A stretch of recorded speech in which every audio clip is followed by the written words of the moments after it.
If you're in perimenopause and your shower drain suddenly has its own wig collection, pull up a chair, girl, because we need to talk. Now, for the last 5 or 6 years, my hair has been slowly thinning. And now, to be fair, I was also recovering from a stroke. So every symptom now became a guessing game. Was it the stroke? Was it perimenopause? Was it stress? Was it Mercury in retrograde, right? Nobody seemed entirely sure.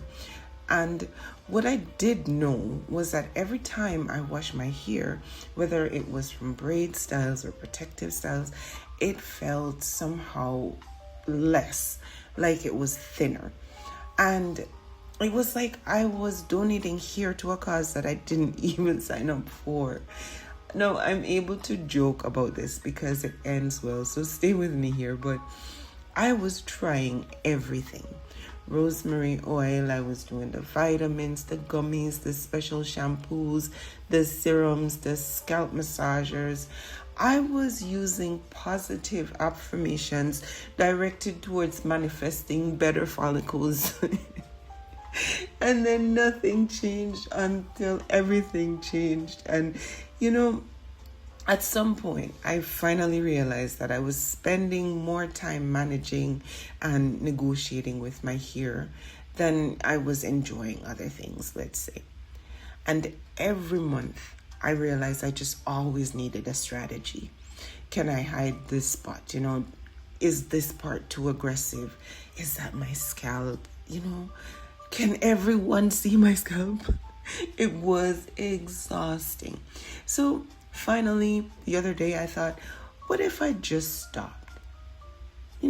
What if I just stopped caring, fighting, really?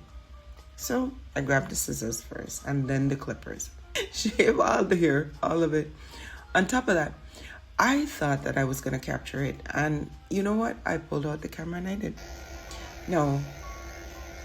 Don't mind the filter. I was being ugly in peace when I decided on this whole hair journey. Now, you know what happened? Absolutely nothing. The sky didn't fall. The earth kept on spinning and my friends kept on hyping me up. And as expected, I still look like me.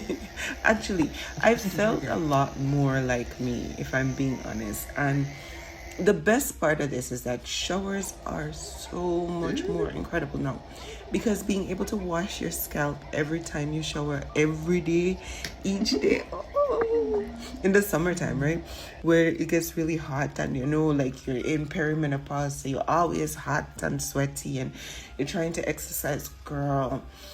Washing head to toe every time you get in the shower just hits differently for your central nervous system. It's 10 out of 10. I really recommend. No, I'm not telling you to go shave your head, right? I'm just saying, you have no hair in the drain. There's no detangling after. There's no CSI investigation every time I wash my hair now, right? The shower is totally just a place of peace, low lights, and pure vibes, right? And who knew that just letting go would be so freeing, right? Oh my word. No, so here's something interesting though. Hair thinning during perimenopause is actually pretty common. Studies suggest that up to 40 to 50% of women experience some degree of hair thinning by the time they hit age 50. Yet somehow it seems like we don't talk about it a lot, right? We whisper about it maybe, but we hide it maybe. But we don't really have these big forums where we just expressly talk about hair loss and, what really works. But after I shaved my head, I saw that some of the women that I knew were telling their stories about hair loss during menopause, feeling alone in the journey. Some people having hair loss in their mid-30s.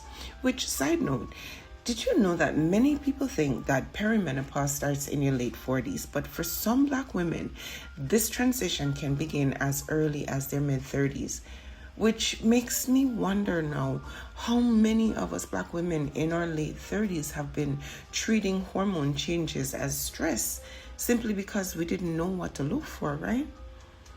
So now, it turns out that a lot of us are quietly carrying these worries, and honestly, these topics run deeper than just our scalps, right? I think awareness is one of the best paths forward. So I keep being transparent, sharing my story, hoping that somebody will feel seen. Now, will my hair grow back? Maybe. I hope so. I like hair, right? But I'm not putting my life on hold, waiting to find out. Because confidence isn't stored in your follicles that won't manifest. Freedom doesn't come from having perfect thick hair, right? So sometimes freedom looks like I'm choosing myself and this is where I am. And I'm going to enjoy my life anyway.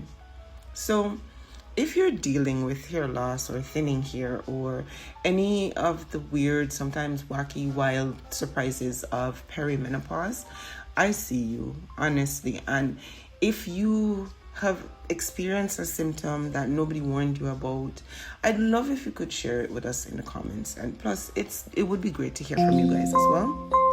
I know that there's a lot of people who can benefit from these stories. Now, I like that we are also figuring this out together. And honestly, it makes the journey a lot more tolerable and even a little more fun. So guys, until next time, thank you for being here. This is the video. And as I always say, be blessed, be balanced, be blissful, be good to yourself and to each other, and keep blooming.